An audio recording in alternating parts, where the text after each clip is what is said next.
여러분 안녕하세요. 좋은 아침입니다. 오늘도 단백질이 부족할 때 나타나는 증상들에 대해서 공부해 보겠습니다. 우리 몸은 그 상태에 따라서 다양한 전조 증상을 보인다. 감기에 걸리기 전 몸이 으슬으슬하거나 혹은 몸 상태가 허약하면 머리가 어지럽다거나 또 심혈관 질환이 있을 때에는 수년 전부터 갑작스럽게 심장이 빨리 뛰는 경험을 하기도 한다. 이러한 증상들은 그 자체로 질병은 아니며 단지 우리 몸이 스스로에게 보내는 신호라고 할 수 있다. 그런데 우리 몸은 특정한 영양소가 부족하더라도 그에 따른 전조 증상을 보이기도 한다. 단백질이 부족한 경우에도 우리 몸은 다양한 방식을 통해서 신호를 보낸다.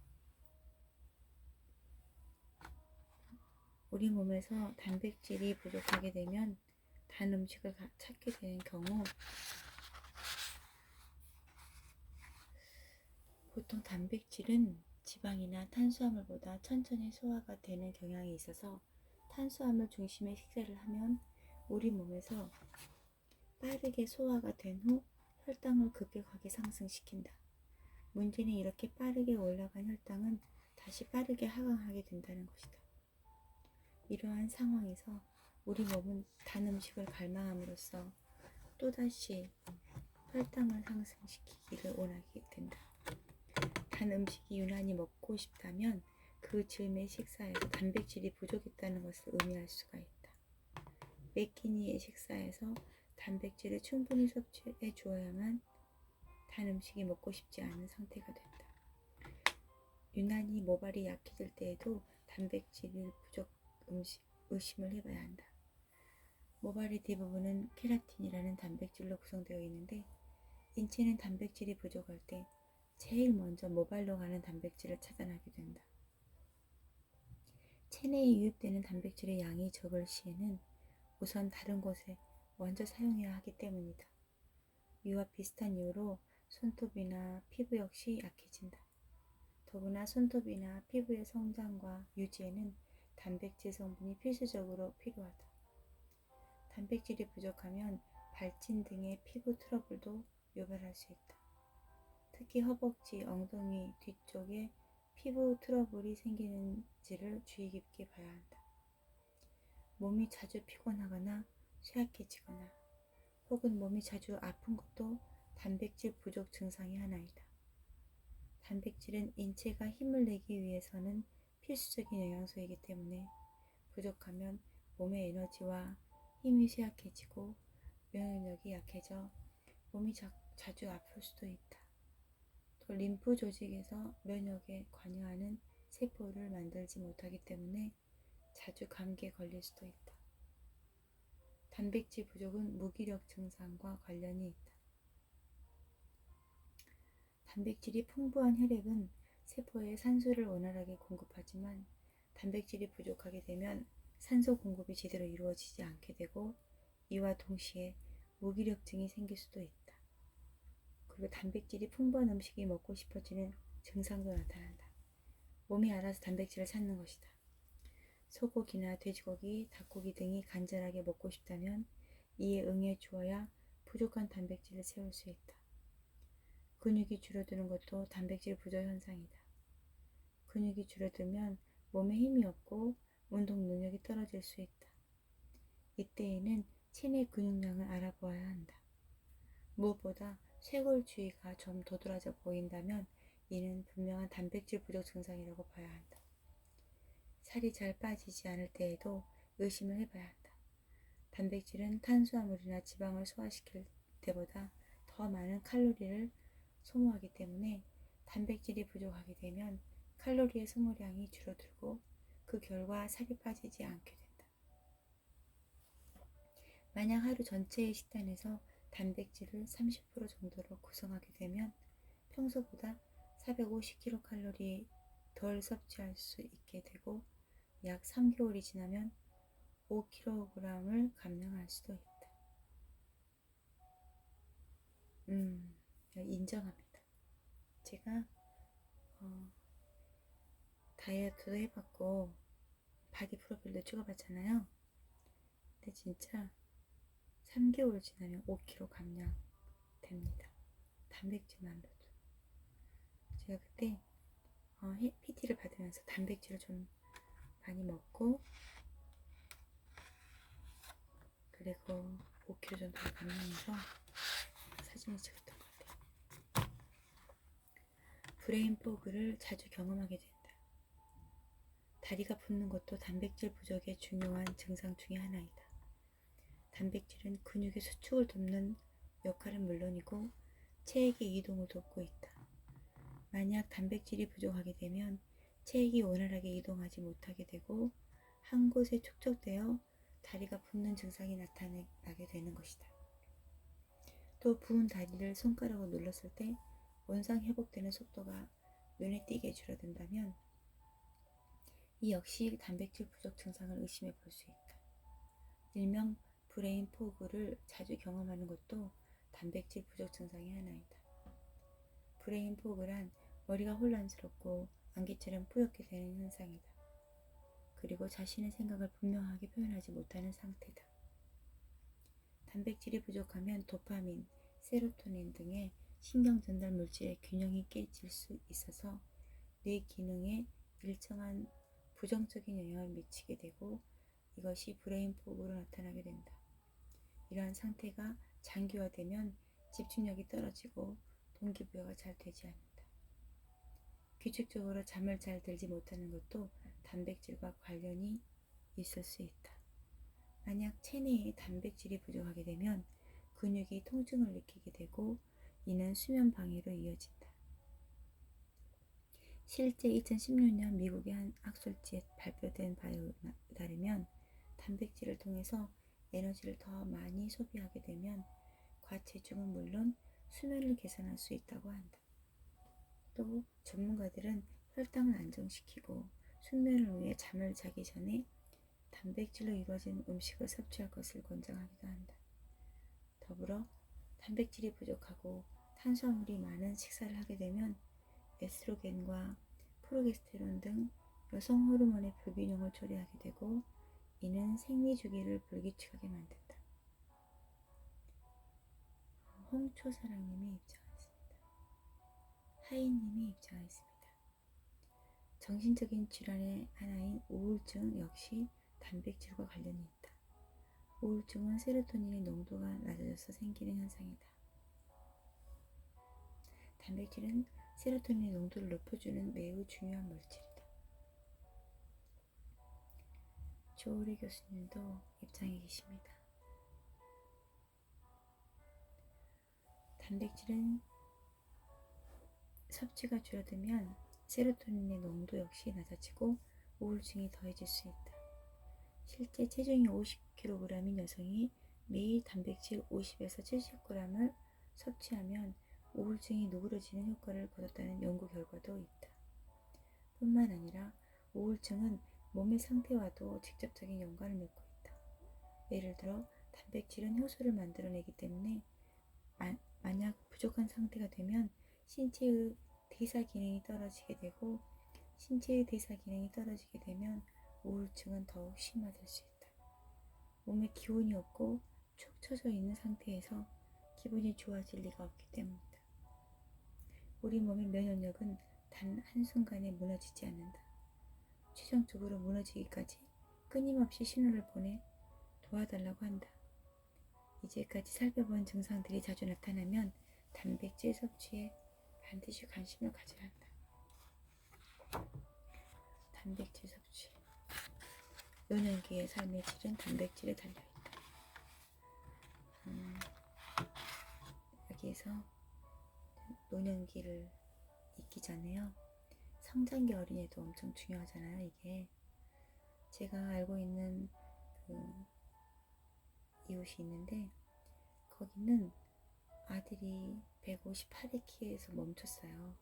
그래서 너무 막 슬퍼서 울면서 남편에게 당신하고 결혼하기 전에 내가 얼마나 망설였는지 아느냐.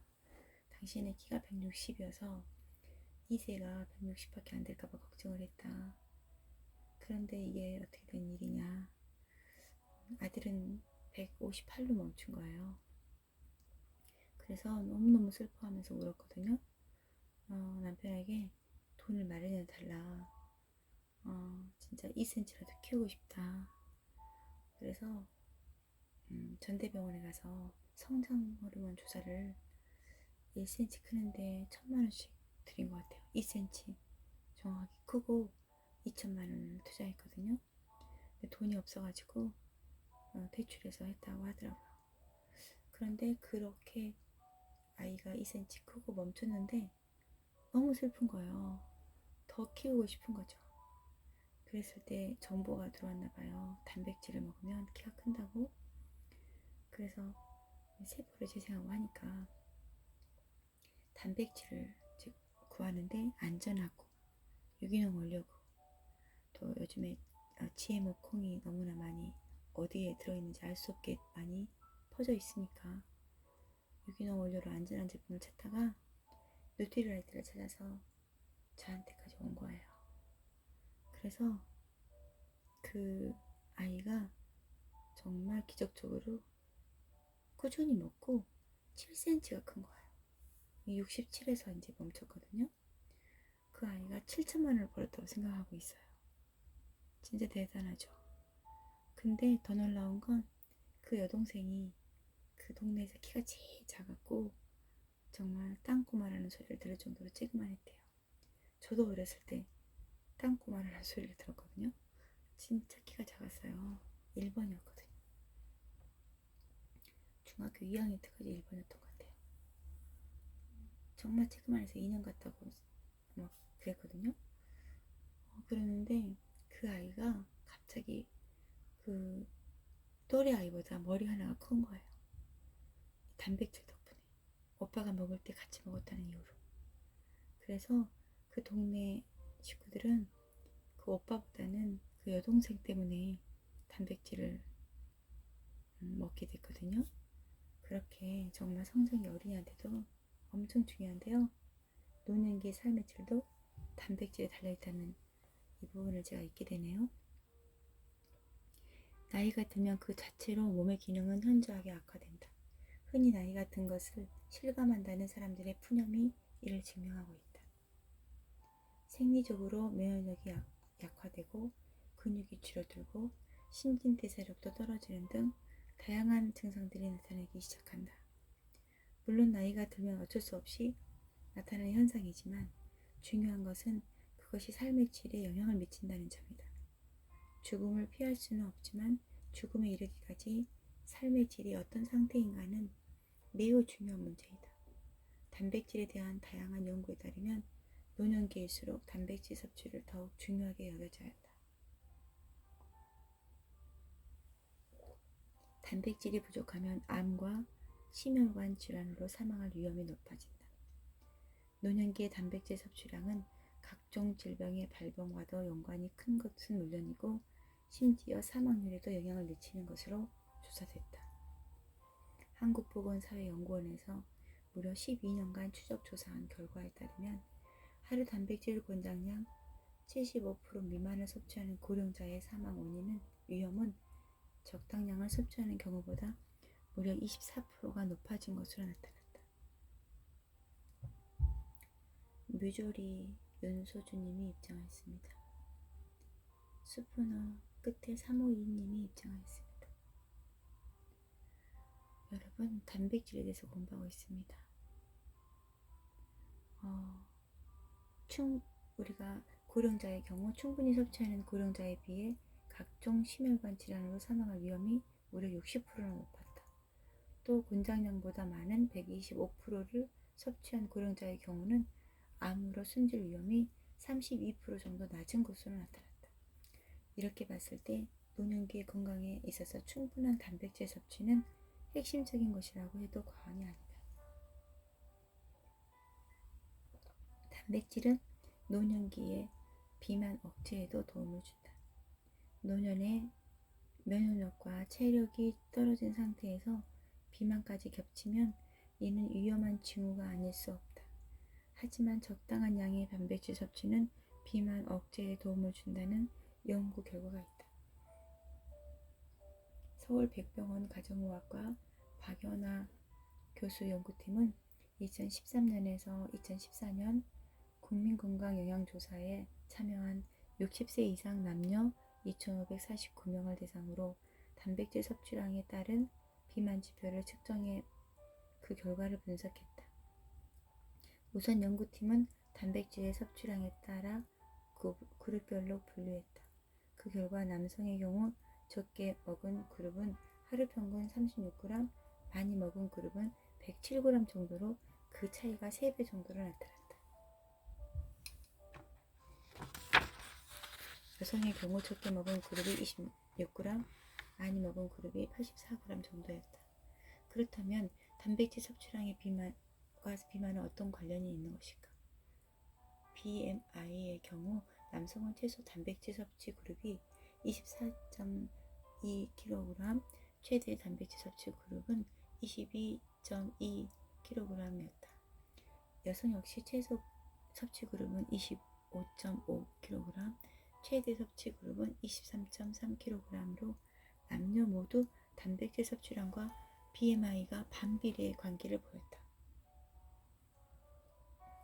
행복 홀리너님이 입장하였습니다. 즉 단백질을 적게 섭취할수록 더 비만해질 가능성이 높은 것이다. 게다가 최대 섭취 그룹은 더 날씬했기까지 했다. 허리둘레의 경우 남성의 최소 섭취 그룹이 87.3, 최대 섭취 그룹은 81.5cm로 단백질을 많이 섭취한 쪽이 더 가늘고 매력적으로 보였다.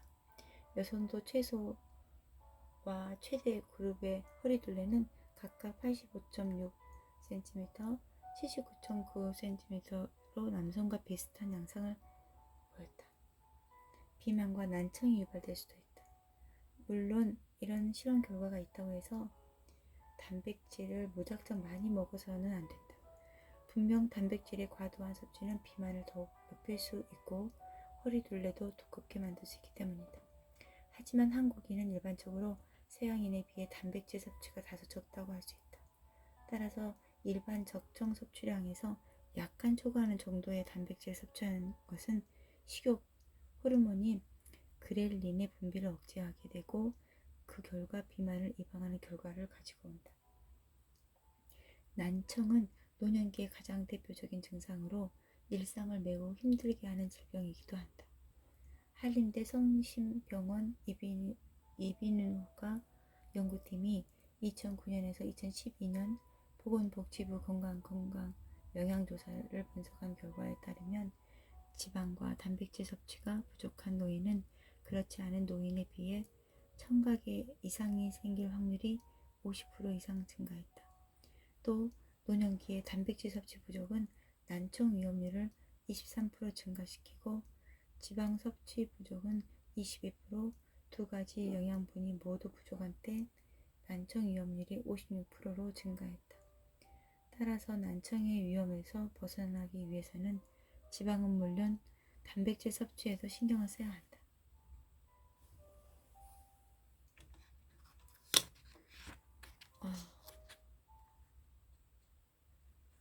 우리가 단백질이 이렇게 중요한지 잘 모르는 사람들이 많죠. 단백질이 부족하면 건강도 없다는 책 제목처럼 단백질이 정말 중요하다는 생각이 듭니다. 단백질이 만능이라고 표현할 수 있을 정도로 정말 우리 몸에서 필요한 것입니다. 인체의 70%를 차지하는 것이 물이고 이 중에 1%만 잃어도 갈증을 느끼기 시작하고 5%가 잃으면 혼수 상태에 빠지고 10%를 잃으면 사망에 이르죠. 그만큼 물이 중요한데요. 또 인체에서 물 다음으로 많은 것이 단백질이고 단백질은 양적인 측면에서부터 우리 몸에서 얼마나 중요한지를 예상할 수 있습니다. 인체에 그 정도 많은 양이 존재한다는 것은 그만큼 중요한 역할을 한다는 의미이기 때문입니다. 미나마쌤님이 입장하였습니다. 단백질이 부족하면 건강도 없고 기본적으로 단백질은 기본적으로 아미노산과 관계가 있다. 우리가 단백질을 섭취하게 되면 다양한 형태의 아미노산이 되어 체내에 흡수되는 것이다. 단백질이라는 것은 결국 다양한 아미노산이 결합된 분자 형태의 화합물이라고 할 수 있다. 현재 지구상에 존재하는 단백질은 대략 20여 가지의 아미노산으로 구성된 것으로 알려져 있다. 특정 단백질에 5가지 아미노산이 함유되어 있다거나 혹은 특정 단백질에 12가지 아미노산이 함유되어 있다는 의미가 아니라는 이야기다. 실제 단백질과 아미노산의 관계는 고차 방정식이라고 할 정도로 무궁무진한 방식이다. 단백질 역할은 무엇일까? 상식적으로 단백질이 우리 몸에서 꼭 필요한 3대 영양소 중에 하나라는 것을 알고 있다. 거기다가 근육을 키우는 사람들이 단백질 보충제를 먹기 때문에 단백질이 근육과 연관되어 있으리라고 어렴풋이 예상해 볼 수 있다. 하지만 단백질의 역할은 단지 여기에 그치질 않는다. 만능이라고 해도 될 만큼 인체에서 매우 다양하고 중요한 역할을 한다. 단백질은 근육과 결합 조직 등 신체 조직의 구성 성분이다. 우리 몸에 근육이 생기는 것은 근조직이 미세하게 손상되고 이것이 다시 결합되면서 더 강해지는 과정을 거치는 것을 의미한다. 그래서 중량 운동 같은 거 하면은 근육이 미세하게 파열되고 거기에 재생 시스템이 가동되어서 근육이 재생되기 시작하는데 여기에 단백질이 엄청 필요하죠. 우리 몸에 먹이가 필요한데 그것이 바로 단백질이다. 단백질에는 질소가 많이 포함되어 있다. 이 질소는 체내의 동화작용에 영향을 미치는 성분으로 근육의 성장에 도움을 준다. 동화작용이란 체내에 필요한 성분을 인체 스스로 만드는 작용을 말한다.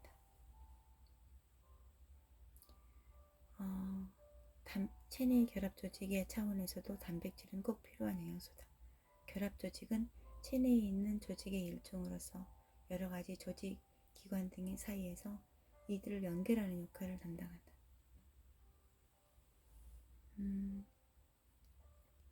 그래서 중요한 점은 대부분의 결합 조직은 단백질의 일종인 악효질이 풍부한 콜라겐과 엘라스틴으로 구성되어 있어서 단백질이 충분히 공급되지 않으면 제대로 성장할 수가 없다. 더불어 단백질은 매일매일 신체의 성장과 유지에도 지속적으로 도움을 준다. 예를 들어 머리카락, 손톱, 발톱 매일 조금씩 자라고 있기 때문에 또 피부의 표피 역시 목욕을 통해서 계속 벗겨지기 때문에 그런데 이러한 일들은 인체 외부에서만 발생되는 것이 아니라 내부에서도 발생한다. 내장의 표면 역시 계속해서 성장하고 사라진다. 만약 우리 몸에 단백질이 꾸준하게 공급되지 않으면 이러한 성장과 유지 역시 불가능하게 된다. 단백질은 효소, 호르몬, 항체의 구성에도 필요하다. 효소는 우리 몸에서 발생하는 대사작용을 매개하는 것으로 약 2000가지의 생화학 반응을 주도하고 있다. 예를 들어서 소화하는 것, 호흡하는 것, 그리고 배설하는 것 역시 모두 생화학 반응의 결과가 만들어지는 것이다.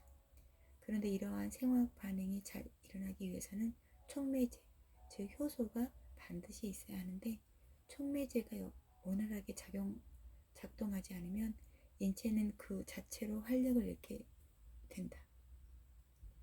그 촉매제의 생성에 단백질이 관여하고 있다는 것이다.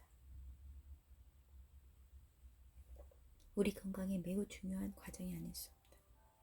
느티나무님이 입장하였습니다. 보물창골님이 입장하였습니다. 우리 건강에 매우 중요한 과정, 일반적으로 신진대사가 원활하다는 것은 곧 효소가 왕성하게 생성되어 대사작용 자체가 원활하다는 것을 의미한다. 호르몬은 우리 몸에서 분비되는 물질로 몸속을 돌며 다른 기관이나 조직이 활동하는 것을 도와주거나 억제하는 일종의 화학물질이다. 매우 적은 양으로도 몸의 상태와 생리작용을 조절하고 특별한 이동, 통로 없이 혈관으로 림프관을 타고 움직인다. 그러나 중요한 것은 이러한 효소와 호르몬 역시 단백질의 일종이기 때문에 단백질이 적절하게 보충되지 않으면 효소와 호르몬이 제대로 생성되지 않는다는 것이다. 또 단백질은 항체의 형성에도 관여함으로써 우리 몸의 면역력에서 매우 중요한 부분을 담당하고 있다. 항체의 형성에도. 혈액 내에는 항체라고 하는 것이 있는데 인체 외부로부터 바이러스, 박테리아, 이물질이 침입할 경우 이를 물리치는 역할을 한다. 흔히 면역력이 좋다고 하는 것은 몸의 항체 반응이 빠르고 강력하게 발생한다는 것을 의미한다. 하지만 단백질 섭취가 부족하면 항체가 효과적으로 생성하지 못할 뿐만 아니라 강하게 반응할 수 없다. 면역력이 약해지는 것은 너무도 자연스러운 과정이 아닐 수 없다. 단백질은 체내의 필수 영양분이나 생리활성 물질의 운반과 저장에도 반드시 필요하다. 우리가 음식을 통해 영양분을 섭취하더라도 이 영양분이 세포 내로 온전하게 운반되어야 한다. 만약 이 과정이 원활하지 않을 경우 아무리 좋은 영양분을 섭취하더라도 세포는 이를 잘 받아들일 수가 없게 된다. 생리활성 물질은 항산화 작용, 해독 작용, 면역 작용, 증강 작용, 호르몬 조절 작용, 항균 또는 항바이러스 작용을 통해 노화를 지연시키거나 각종 생활습관병을 예방하는 물질이다. 이러한 생리활성 물질이 체내에 전반적으로 운반되고 저장, 흡수되기 위해서는 반드시 단백질이 작용이 있어야만 한다. 체내의 수분과도 연관이 있다. 물을 많이 마시는 것이 중요한 것이 아니라 인체 전 부위에 그 수분이 균형 있게 잘 퍼져 있어야 한다. 체내의 수분은 혈관, 내부의 수분, 세포 내부의 수분, 세포 사이의 수분 밸런스가 잘 이루어져야 한다. 만약 이것이 균형이 깨지면 아무리 물을 많이 섭취한들 건강에 별 도움이 되지 않는다. 이런 상황에서 각 부위별 수분의 균형을 이루게 해주는 것도 바로 단백질이다. 따라서 인체의 70%를 차지하는 물 역시 단백질이 없이는 그 역할을 제대로 할 수 없는 것이다.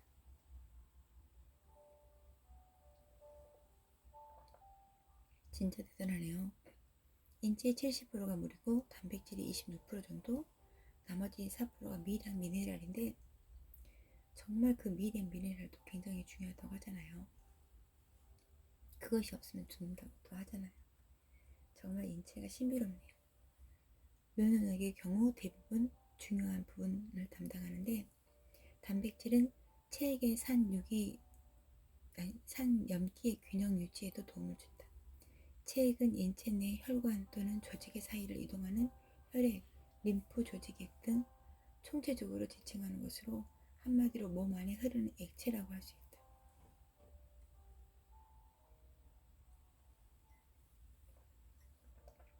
여기에는 방수액, 뇌척수액, 흉수, 눈물, 침, 쓸개즙, 양수 등도 포함된다. 이러한 체액들은 산염기의 균형이 잘 맞춰져야 한다. 흔히 pH 단위로 표현하는 것으로 인체는 산과 염기의 균형을 적절하게 유지하려고 한다. 만약 이 균형이 깨지면 우리 몸 건강에도 심각한 영향을 미치게 된다. 그런 점에서 단백질은 체액의 생산은 물론이고 산염기의 균형을 pH 7.35에서 7.45로 일정하게 유지할 수 있도록 도움을 줘 우리 몸이 건강을 유지할 수 있도록 해준다. 더 나아가 단백질은 포도당과 지질을 합성해서 우리 몸에 에너지를 주게 된다. 지질은 몸속에서 호르몬 합성에 쓰이거나 뇌 발달 및 유지 등 다양한 과정에 쓰이는 것으로 생명 유지에 꼭 필요한 영양소다. 단백질이 태아의 두뇌 발달에도 큰 영향을 미치는 것도 이 때문이다. 실제 전문가들 역시 아이의 두뇌 발달에 직접적으로 영향을 미치는 것은 단백질이라고 한다. 따라서 산모는 매일 75g 정도의 단백질을 충분히 섭취해줘야 한다. 여기서 비타민 B가 어우러지면 최적의 상태가 될 수 있다. 그래서 이스트 B가 산모한테 진짜 필요했거든요. 입덧도 없애줘. 이 모든 단백질의 역할을 봤을 때 왜 인체의 필수 3대 영양소에 단백질이 들어가는지 충분히 이해했을 것이다. 단백질이 부족하면 건강도 없다. 이런 것은 사실, 이 사실을 필히 인식해야 한다. 여러분, 오늘부터 단백질을 열심히 먹어야겠습니다.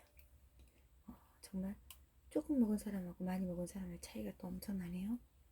그래서 우리 몸에 정말 필요한 단백질, 많은 사람에게 더 필요하다는 걸 알려주고, 또 생각나는 사람들, 우리가 단백질이 필요한 사람들을 잘 체크해서 또 나누는 오늘 하루가 되었으면 좋겠습니다.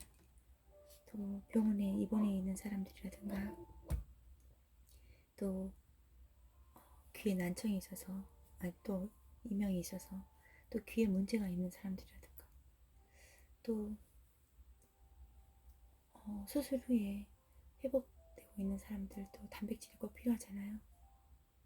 또 우리 주위에 면역이 떨어져서 아파 있는 사람들, 코로나로 또 고통받는 사람들 주위에 많은 것 같아요.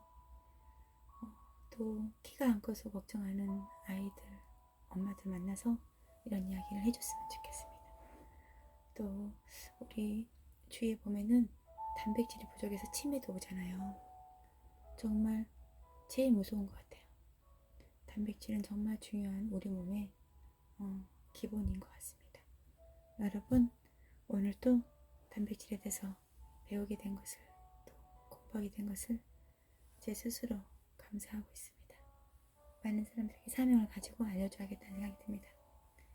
네, 정말 선택이 중요하니까 누트라이트, 누트리프로틴을 권합니다. 여러분, 감사합니다. 안녕.